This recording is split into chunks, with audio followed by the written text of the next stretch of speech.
We are live, and welcome back to another episode of the Baseline Bums podcast. It's your host, Rob, aka B-Ball Archives.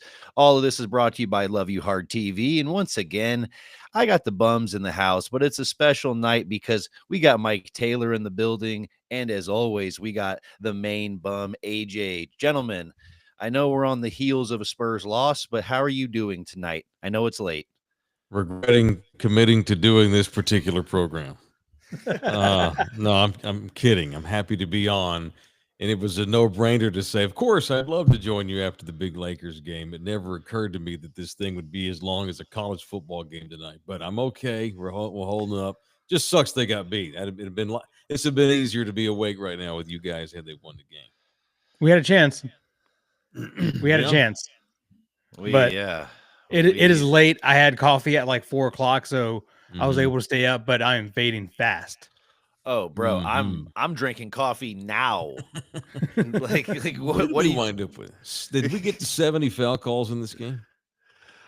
there was over 80 free throws in Yeah. this game. I It think we was got 60 something foul calls. What do you say? 80 something free throws? yes, it was over 80. I remember Legler saying that at some point late in the fourth quarter, and I was like, that is absolutely absurd how many times people have gone to the line. Just absolutely nuts. But yeah, that was It's a largely the Luke. story of how the night went. It all Yeah, came that down to two free just throws at the end.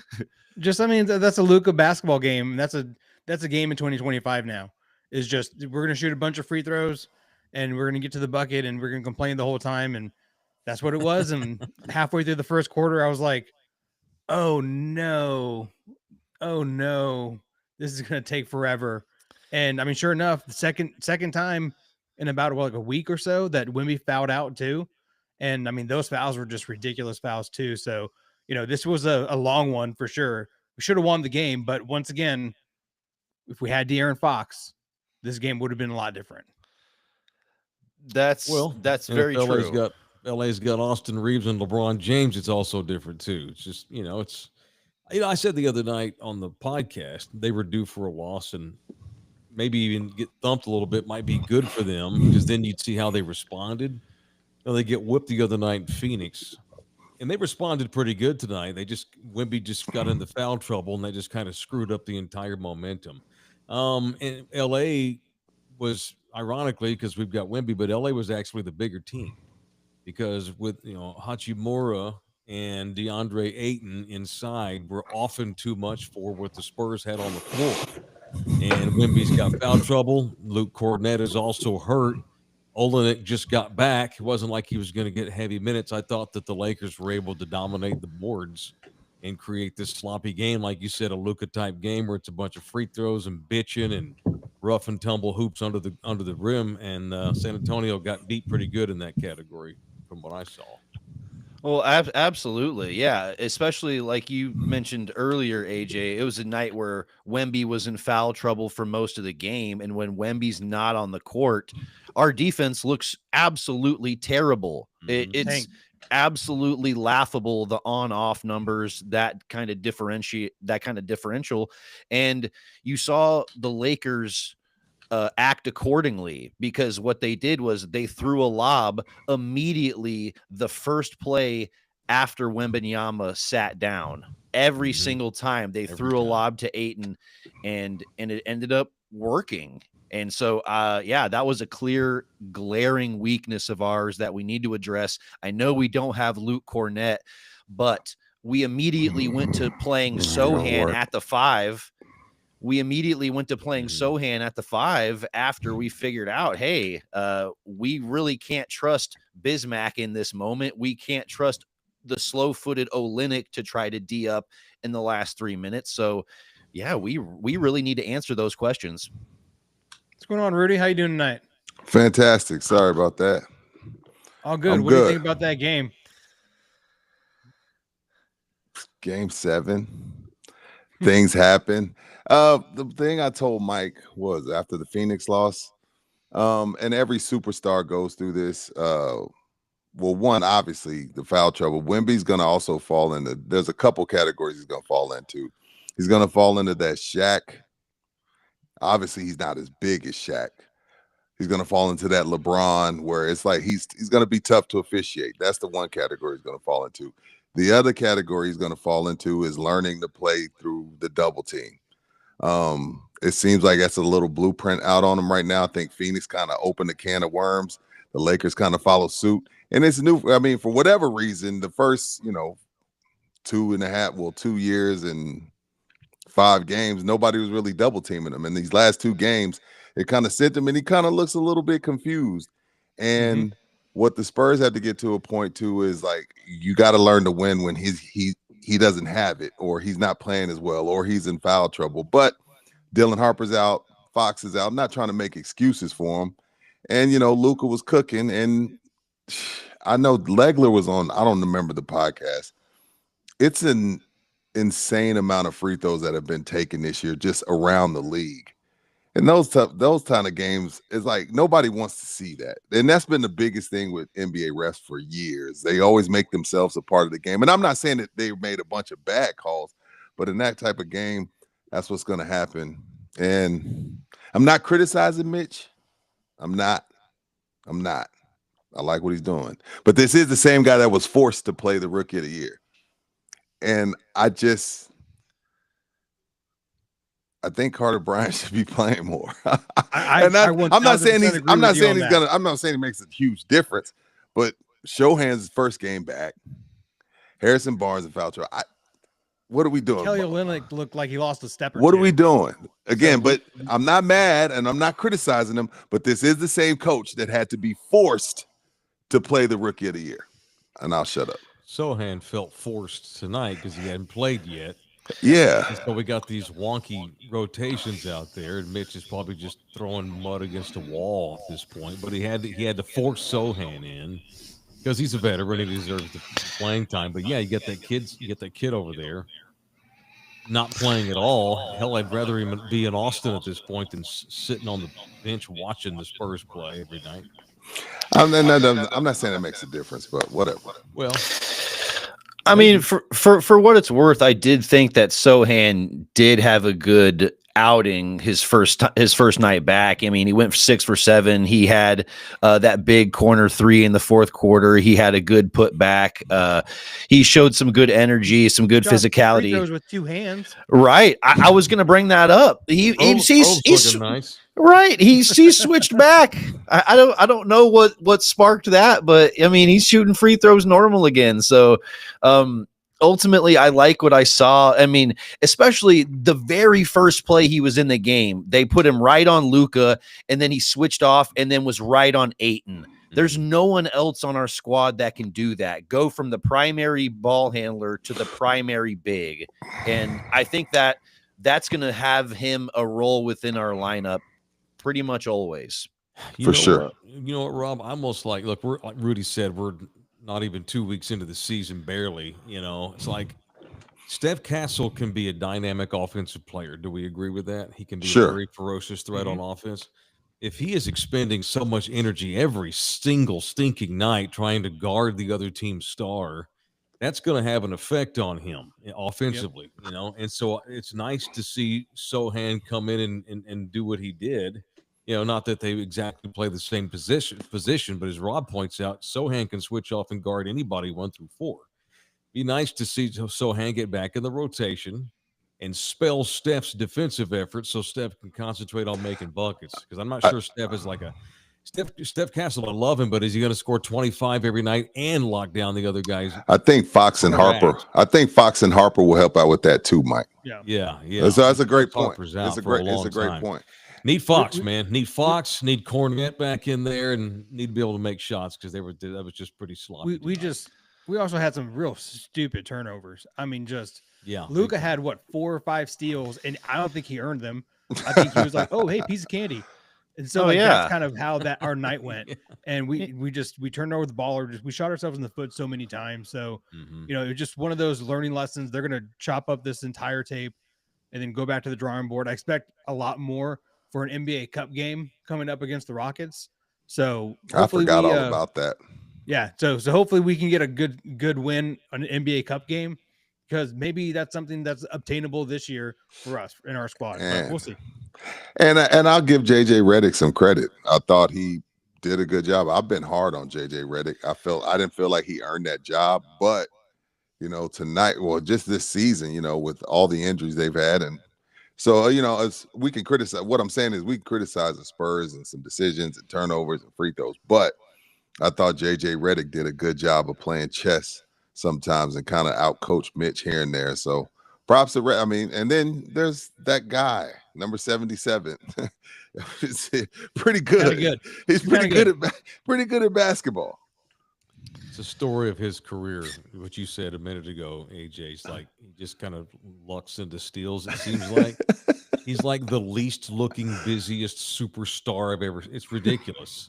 People talk about how unique Wemby is. I've never seen a guy, and I know this is the skinny Luka we're seeing. He's still built like a brick. He's still thick. He just kind of plays. He's just kind of there. Oh, made some shots. Oh, got a couple of steals. Oh, here's a kick-ass lob. He just makes it look slow. He slows the game down, even for the viewer. He's so ridiculously talented and so capable of doing any effing thing he wants to. And as I watch him at this stage of his career, because he's been in the league, what now, 8 years? He was so somewhere young. around there. Wemby, I wonder where Wemby's going to be. It's hard not to look at like Luka and how productive he is and how he's just able to get whatever he wants. Or just so balanced. Jokic cares about half the time, and he's like yawns his way to 30 and 20s. Mm-hmm. I can't wait to see where this thing continues over the next couple of years with Wemby when he gets to that stage where he can slow the game down. Wemby right now kind of forces things a little bit. He got frustrated, I think, because he wasn't making shots. He had the foul trouble. That's why he tried to force a couple of dunks. He just never got into rhythm to start this game, and that's the thing that comes with age.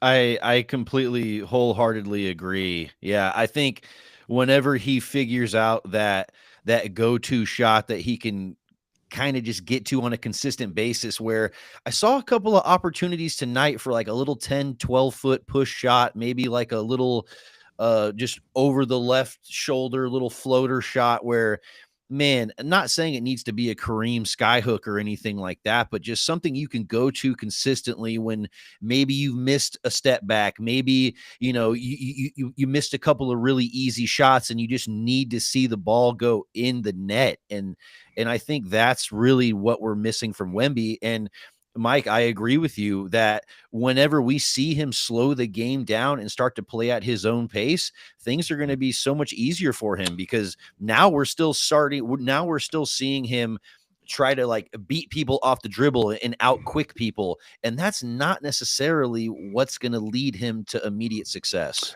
I like the aggressiveness. I agree with you, Rob, but I do like the aggressiveness. But again, no excuses. I like Fox for these moments, for the closing moments. I think the offense should still run through Wemby, but when Wemby has 5 fouls, it'd be good to have Fox, because Fox has been in a lot of those moments with him and Sabonis in Sacramento. I think that's when he comes in and Wemby can just kind of crash the boards or kind of play off of, and they can play pick and roll. There's a lot of different options. It's, even with Harper, you know what I mean? Even if Harper's there, but definitely for the end of close games, Fox will pay huge dividends. Yep. How worried are you guys that we're dead last in the NBA when Wemby's not on the floor on defense? Because it seems like they've got great team defense, and they've played good defense all season long, even tonight in big stretches. That's a good question, Mike. What do you think, AJ? We dropped to like 30th in the league, and I didn't know that. Yeah, I think that all just revolves around Luke Cornett being injured right now. I think Luke Cornett, if he's in the ball game, a lot of those lobs probably don't happen. A lot of those misses, those mismatches, like he's still 7 feet tall, and you can't teach it. So, that's something that everyone just wishes they were, but they're not. So when you have someone like Jeremy Sohan trying to guard DeAndre Ayton, it's just hard for him to do that. So I think the biggest thing is Luke Cornett. But once he's back, I think this form's a little bit better. Yeah. Good Well, point. and even previous nights where we haven't had Sohan, we've been playing Bismack Biyombo in really key front court minutes where it's I have like, no dude, time for him, Rob. I have no time. I'm sorry, respectfully, I have no time for him on my team. like I love his veteran mindset and his rebounding ability, but Yeah. man, he's nothing on offense, and he's too slow-footed nowadays on defense to be reliable. And it's, man, if he's getting minutes, like, that's a step above Zach Collins for me, but not much of a step. Yeah, and it's and 26th in the league in free throw percentage. Yeah, Ah. no, we're not very good free throw shooting. We're not a team. very good free throw Not shooting at all. team either. I don't know what that is. I don't know. Time, age, I Is don't it know. Fox career wise is a good free throw shooter, is he not? I'm gonna guess off the top of my dome, Mike. So. I think 80s, career wise 80s. he's pretty good. I remember going back looking at the trade when it first came down, looking at his numbers. It's in my brain now. It's late at night, but it's in my head that he was a good free throw shooter. I think the consensus argument we're all making tonight, boys, is Spurs need D Fox back, especially with Harper now on the shelf for Lord knows how long. Time to get Swiper back on the floor, because he barely got started last year. Hardly got any time with Vic. Then when Vic got hurt, it's like, well, hell, might as well shut him down too, so he can concentrate on his hand or whatever it wound up being. Now he hasn't played it all this season. It's almost like the trade just happened still. We've got to get him into the flow of the offense. We've got to get him being on the floor in winning time, like Rudy alluded to, with Wemby. It'll slow Wemby down. It'll make Wemby more comfortable. So that's 7 games into the season. It's nice it's time for De'Aaron and Fox to get on the floor. Yeah, we're paying him a lot of money to do some stuff. Yeah. That's play basketball. So just wanted to play basketball. Yeah, and I'm the hoop. There was a time where the lineup we had was giving me like 2022 vibes for just a second, but just slightly different, and I didn't like it. Bringing back nightmares. I thought the same. I was like, this is not where we want to be. Yeah, this is not where we want to be right now. Let's go ahead and get guys back and healthy so we can make a run. I've seen Devin Vassell, Keldon Johnson, and Jeremy Sohan on the floor a lot together over the years. Yep. I've seen enough. That's exactly what I was thinking. And then also, I think Kelly Olynyk was in that lineup too, and I was like, what are we doing? What are we doing, guys? No, there's no threat there. No. But all in all, I mean, we're not going to win every game. This was a tough one, but this is one of the ones that I wish we were just ready for, because it would have been a great win just to have under our belt for later in the season. And these are the ones that I'm hoping that we start to win more of, because they come in handy when playoff time comes around. Yeah, you got to play that team 3 more times. Yeah, I think the Spurs right now are in a position where they've evolved to the next level where they annihilate inferior teams, no problem. There's those decent teams, those top 8, 9, 10 teams in the NBA. A little bit of reality the last couple of nights. Love our team. Love how much better they are defensively, especially. Love that Wemby's even better. But right now, they're still the middle of the pack team in the West, and that's been reminded the last couple of games. Hopefully, it changes when Fox gets back out there. Right. I think, Fox is going to be that difference maker largely, because it feels like we just don't have that offensive engine. Obviously, we know that we play through Wemby. We want to give him lobs, paint touches, looks at the high post so that defense can collapse on him. We can get all of those lovely corner threes that we were getting in the first quarter tonight. Yeah, which was awesome. I thought that was going to be the backbone of our offense, and then we kind of moved away from it. But I think De'Aaron Fox is going to spearhead a lot more of that activity. So, I'm excited for us to still play through Wemby, but our offensive engine to be more of De'Aaron Fox. I feel like it could be, hopefully it results in long playoff runs, but it could be CP3 and Blake Griffin when Fox gets back, now that Wemby's in a more of attack mode. I don't know what you do, because he can shoot the 3 once he's back. Now, is it pick and pop, or is it picking, you just throw it to the shot clock? So it's a lot. A lot can change. You want these games, but a lot can change when you get a guy that's a true floor general back.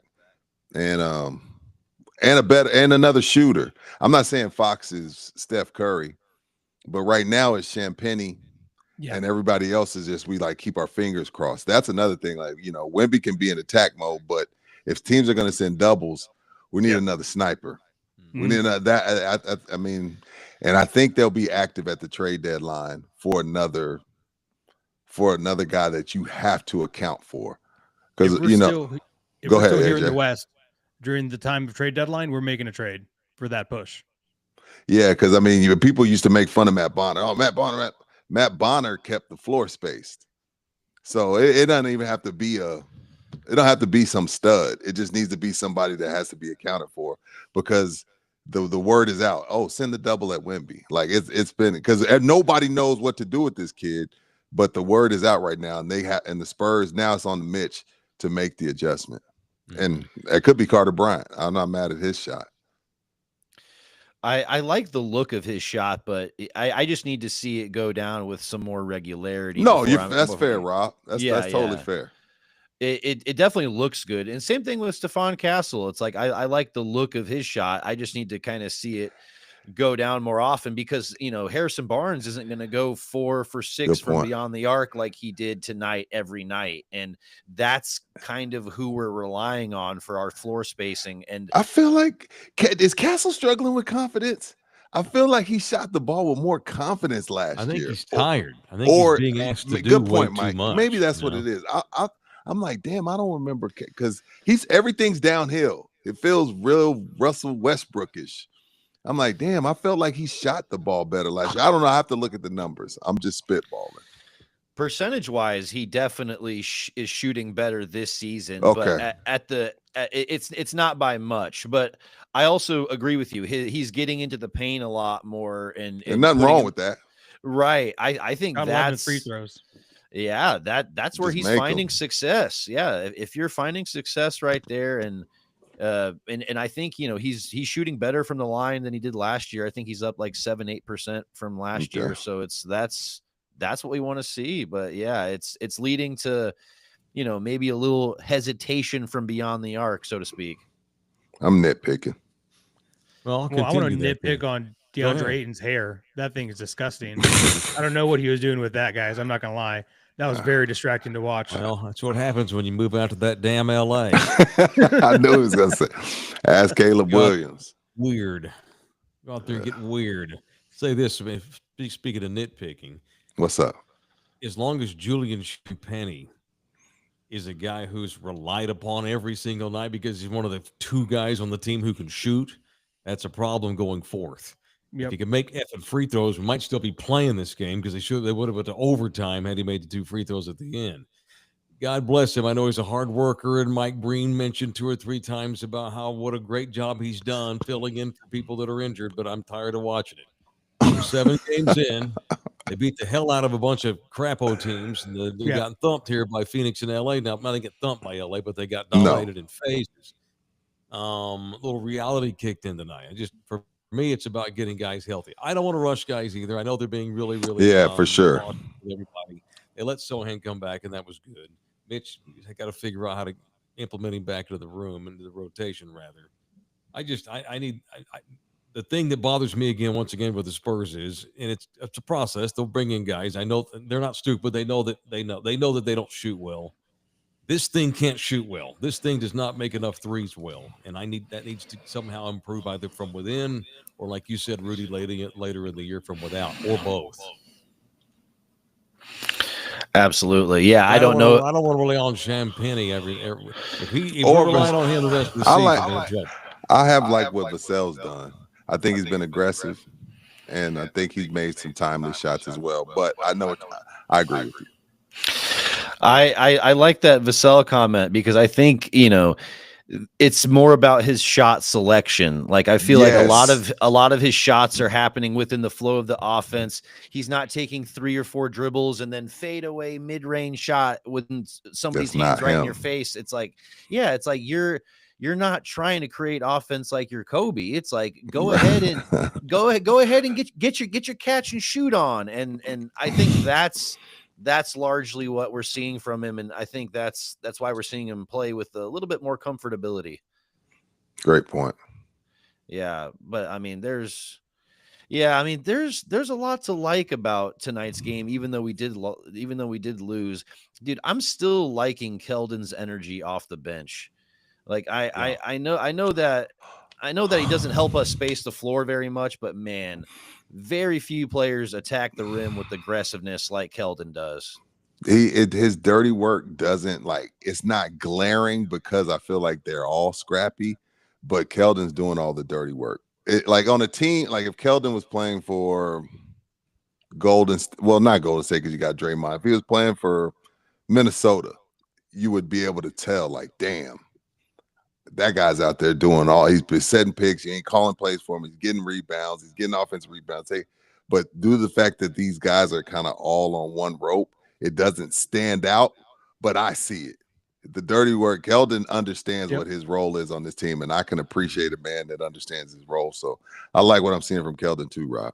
1000%. Well, guys, it's late. I'm not gonna have you guys stay up too late with us. That's all good.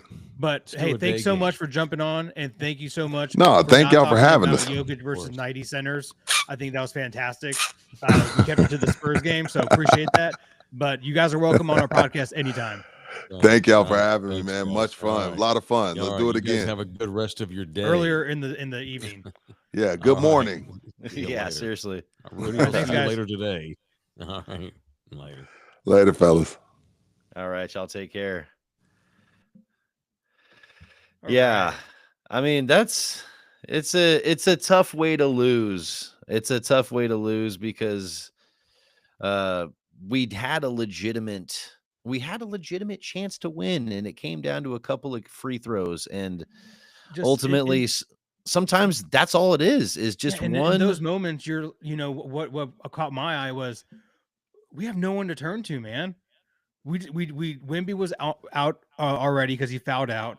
Harrison Barnes is fouled out. Like who's going to get the ball? And to Mike's point, is it Julian Champagnie? I mean, if that's our go-to, then yeah, man, we're not going to win many games. So we just need to get healthy, and I hope that that comes sooner than later. But what's crazy is we saw Bronny James. Like we saw Bronny James play, and he's going to get royalties because he jumped with Wemby when he made that dunk. So all those pictures are going to have Bronny James, and he's going to be like, I'll take 5% of everything you sell. Thank you very much. Well, yeah. I mean, that's what happens when you get put on a poster. You are on the poster as well, for good or for worse. You're there, you're stamped, you're part of history. But yeah, there was a lot to like, but there's also just a lot to kind of just shake your head at and kind of realizations to come to, because obviously this was a glaring reminder that we are a young team and we need to be fully healthy in order to truly compete and to get these consistent wins, because we're still we're still playing Jeremy Sohan at the 5 in key minutes in the fourth quarter. We're still bringing in Jordan McLaughlin off the bench in the first quarter because we don't have Dylan Harper to really be that offensive engine off the bench. Yeah, there's just little things that we can't do. Dude. And we can't get away with as this young and inexperienced team, even though we're immensely talented. But like, if we're going to do this and we're going to have this kind of running in the mud type of offense, like put in a guy like DJG, see what he can cook. Like he's an automatic microwave, man. So like someone like that, just put him in the first quarter. Maybe he stops that 8-0 run, or he gets you over the hump or whatever. Like just put him in, man. Like that's kind of what my biggest struggle is like we have like options, I feel, but for whatever reason, we're just moving in mud, man. And it's tough to watch at times, especially if Wemby's not on the court, or even if Wemby's on the court, man. How many times did he get the ball beyond the 3-point line in the second half? Like, get your ass down low. There was a time he had Luke Cornett, not Luke Cornett, Connect on his back, and he took a jumper, dude. Right, you're a foot taller than him. Please, like, use your height. Like, for some reason, I think he forgets he's 7.5 feet tall. because he's always down low, like in some, like I feel like he's going down to their height, and it's like, dude, you're so much bigger. Like I don't know if I need to bring a measuring stick out at times because like it's a lot. Like you're big enough to do whatever you want. And when you Right. have especially a guy like Dalton Connect on your back, like you got to take that to the hoop. Like there's no reason you should be touching the ball outside of 8 feet. You should be working to get a paint touch in that moment as much as humanly possible.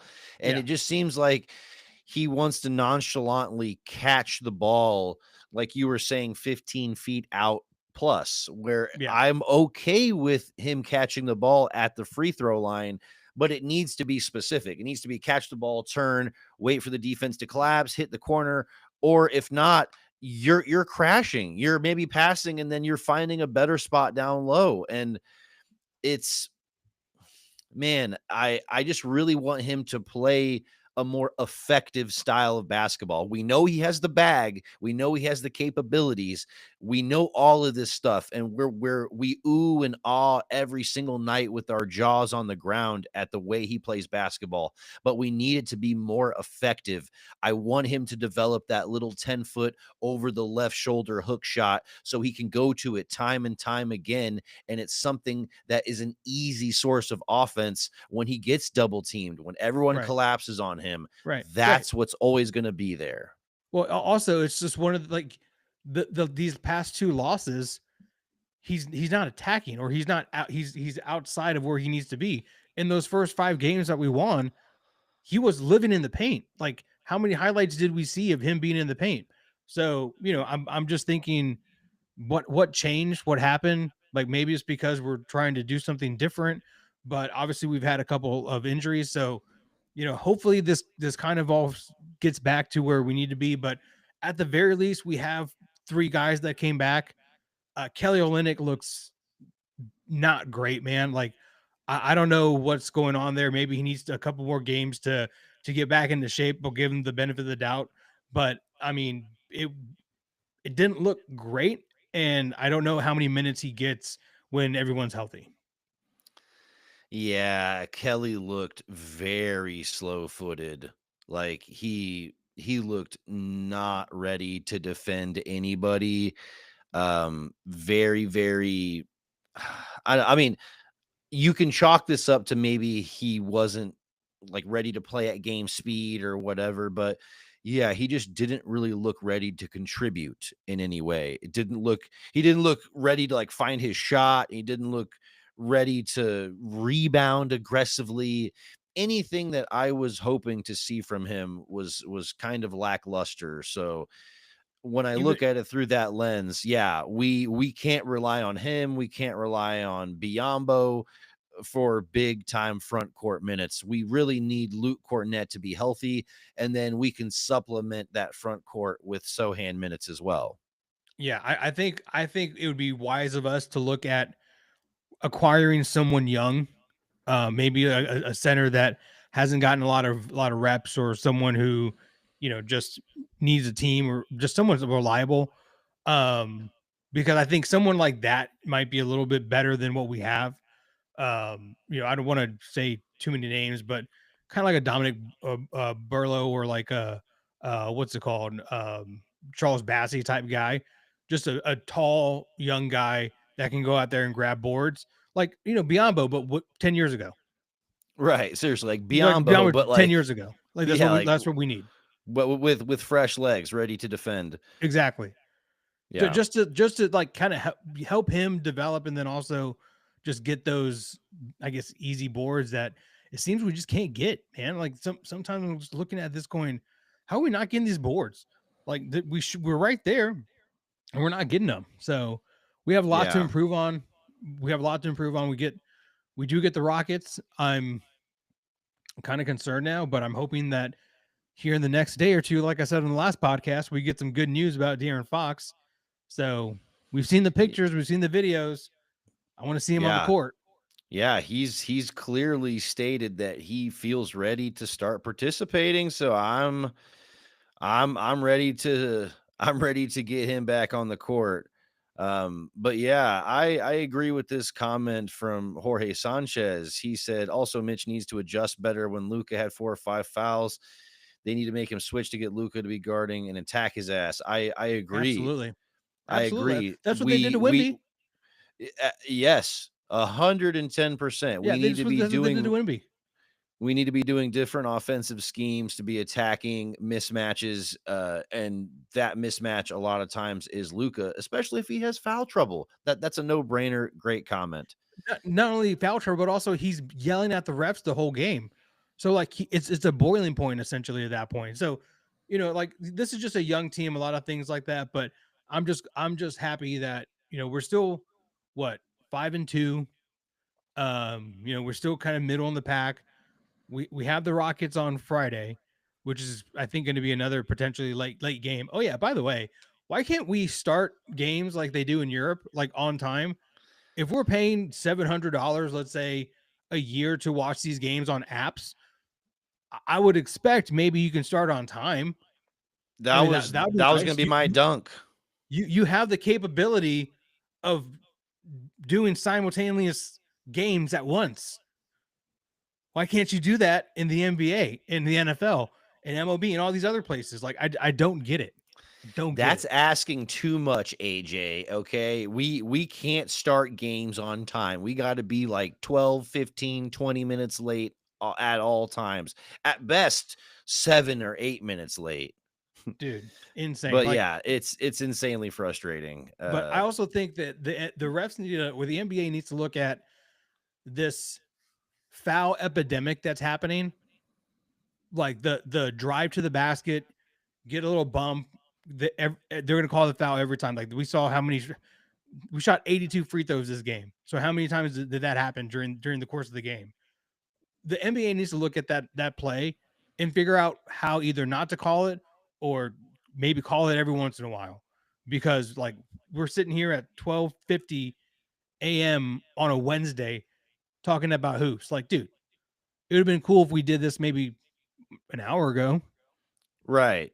Yeah. Our whole episode should have been done an hour ago, but yeah, the fouls just create such an elongated experience that I don't know what the answer is, because we've made it so easy for offense in the NBA that fouling is just a byproduct of that. And so I don't know exactly where we go from here, but I agree it is late. It is late as hell. Do you have any other things you want to bring up about the game tonight? We pretty much talked about this. No, I'm good. I do have a blind ranking for you, Rob. All right, let's hit me with the blind ranking, my friend. We're gonna do blind let's rankings. All right, man. Blind rank these 5 players who wore both the Spurs uniform and a Laker uniform. Okay, let's do it. You can rank them however you personally feel about them. If you want to go how they were in their prime, or how they were in the Spurs uniform, or how they were in Laker, whatever you want to do, you can do your preference on how you want to rank them. Okay. Cool. All right. I love it. Number 1, J.R. Reed. I'm going to go J.R. Reed at 4. All right. Samaki Walker. Samaki Walker. I did not think I would hear Samaki Walker today. But I'm going to go Samaki at 3. Nick Van Exel. Oh, Nick the Quick. Oh my gosh. I might just have to go Nick at 1. I love me some Nick the Quick. He was fun to watch. All right. Robert Horry. I'm going to go Robert Horry 5. Ooh, Robert Horry 5, huh? I mean, He hit some huge shots for us, but at the same time, Robert Horry, he talks out of his ass. He's been a hater ever since he retired. Dude, he talks out of his ass way too much, and he'll say comments like Hakeem was 20 times better than Tim Duncan. And I'm like, first of all, there's no human being that's ever breathed a breath of air that's 20 times better than Tim Duncan at the sport of basketball. Like, let's get fucking real. You shouldn't make comments like that. And so I just kind of I hate the stuff I hear coming out of his mouth. So Robert Ory at 5. Robert Ory at 5. So that leaves you number 3, Lonnie Walker. Gosh dang it. I should have had maybe Lonnie at 5 in retrospect. I didn't want to make it easy for you, so I mixed it up a little bit. But so that leaves you. What does that leave you? Oh no, wait. Did you do a 3? No, you had 2. Lonnie's at 2. My bad.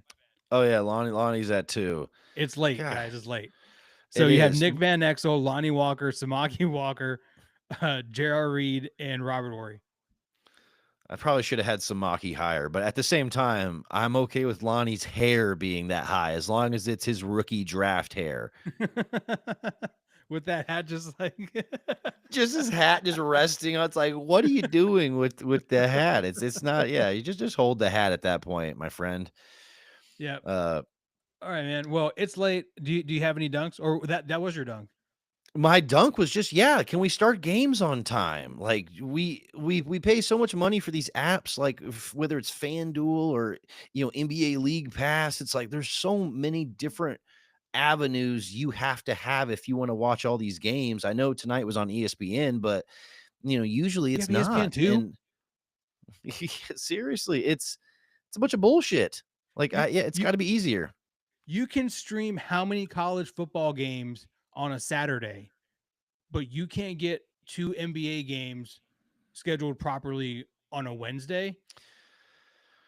That's asking too much, AJ. I guess so. And also you have 3 apps to do it too. If you don't want to watch it put it on ESPN, put it on Hulu, put it on Disney Plus. Like shit, you have an opportunity. Just do it. So yeah, that's a great dunk, buddy. Who you yamming my dunk is kind of universal to all the fans, including our own. Unfortunately, our own do this as well. All the fans who chant MVP while we're less than 10 games into the season in the first quarter. Like, guys, come on, let's chill on the MVP chants. We have so many more games to go. So many things can happen. And like, I get it. You're excited. Fantastic. We are too with Wemby. But guys, let's relax on the MVP. Let's all be quiet while our home team is shooting free throws. Let's not chant MVP. Right now, we need to make more free throws. So let's be really quiet whenever we're at the line. So just people who chant MVP way too early in the season, my dunk. Right. And there's, I mean, way too early in the season, or they chant it for players that have no business hearing MVP. Like a few nights ago when Austin Reeves was going off, they were chanting MVP for Austin Reeves. And it's you're losing. What are we? Right. At this point, we're just having fun with it. Let's just go wild. Let's just let dude. We're gonna start MVP chants for Lindy Waters when he hits his next 3. Bro, it's like watching wrestling and the crowd goes, "This is awesome," and you're like, "No, this is the worst match I've ever seen in my entire life. It doesn't make any sense." Yes, it's just like that. Yeah. But also, Jorge, your dunk is Mitch for not running actual plays for Wemby. Yeah, I think him not getting way more paint touches is damn near criminal. And I think next game we will see something different. But also, I counted 4 or 5 possessions in a row in the first quarter, second quarter. Definitely the first half. I counted like 4 or 5 possessions where Wemby did not touch the ball. And it's like, right. How does he not early and often get him in the rhythm early? Hopefully he's not in foul trouble. Try to figure that part out because he's getting in way too much foul trouble. So once we get through these kind of growing pains, and just like Mike said earlier, when we look at a guy like Luka and see where the potential could become, and it just takes time, it's very encouraging. Yes. Yeah, whenever the game slows down for him, it will be scary. Yeah. Right now it is late. Yeah, it is late.